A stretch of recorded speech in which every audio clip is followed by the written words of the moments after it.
bicara tentang Turki terlalu jauh.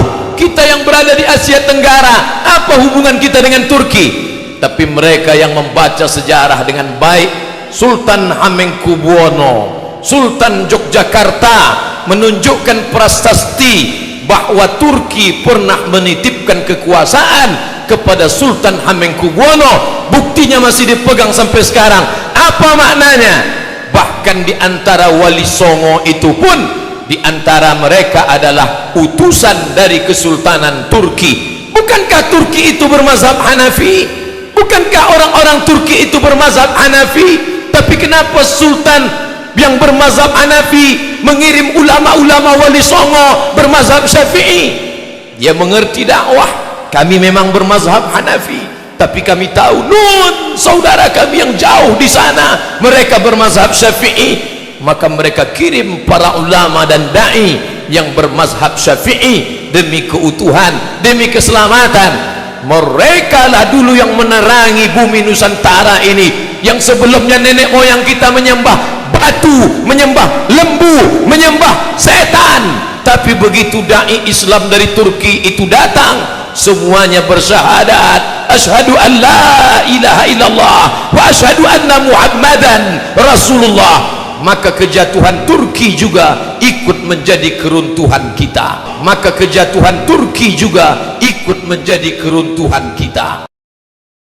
Apakah malam tak berakhir? Tak tampakkah cahaya? Ternyata di tengah gelapnya sekularisme, di tengah gelapnya westernisasi kebarat-baratan, dalam kekuasaan Islam kalah, dalam politik Islam jatuh, dalam ekonomi berkeping. Tapi ada satu titik terang, ada satu yang tidak dihapuskan oleh Mustafa Kemal Atatürk. Apa dia? Madrasah Imam wa Khatib. 1924 masjid tidak lagi ramai, khamar dihalalkan, perjudian, prostitusi, pakaian pendek, semuanya merajalela. Tapi ada satu yang tidak dapat dihapuskan, Madrasah Imam wa Khatib. Ada sekolah khusus untuk imam dan khatib. Pelan tapi pasti.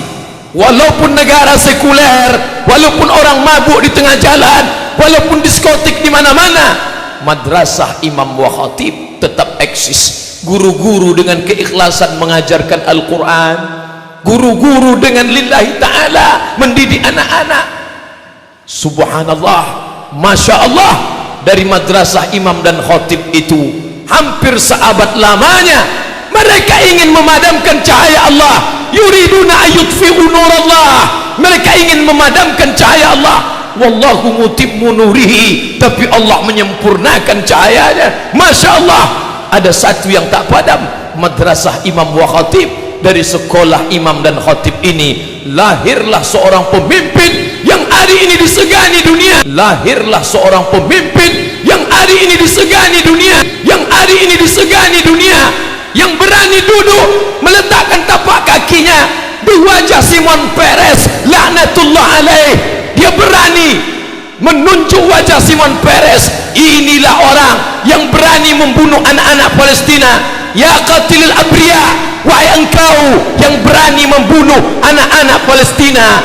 Laki-laki itu bernama Erdogan, seorang alumni dari Madrasah Imam dan Khatib. Kita boleh kalah dalam bidang ekonomi, kita boleh kalah dalam bidang politik, tapi ada satu yang tak pernah mati, pendidikan Islam. Mari kita tanamkan agama Islam di dalam diri anak-anak kita.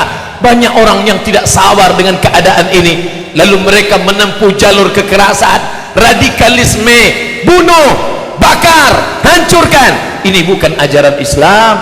Islam datang dengan kelembutan. Ud'u ila sabili rabbik, ajak mereka ke jalan Tuhanmu bil hikmah, dengan kata-kata yang santun dan lembut, wal mau'izatil hasanah, dengan curi taudadan, contoh yang baik, keteladanan, keagungan, kemuliaan.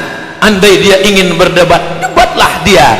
Wajadilhum, debatlah billati hiya ahsan, dengan cara yang lembut, dengan cara yang santun, dengan cara yang baik. Di lokal itu guru tetap mengajarkan Bismillahirrahmanirrahim, Alif Lam Mim. Ternyata keikhlasan itu berbuah. Hari ini Eropa, Amerika gentar ketika disebut nama Erdogan. Kenapa? Karena di dalam diri itu ada kekuatan. Allah berjanji, wa may yartadda minkum an dinih, siapa di antara kamu yang murtad, kalian tinggalkan agama ini, fasawfa ya'tillah, Allah akan ganti.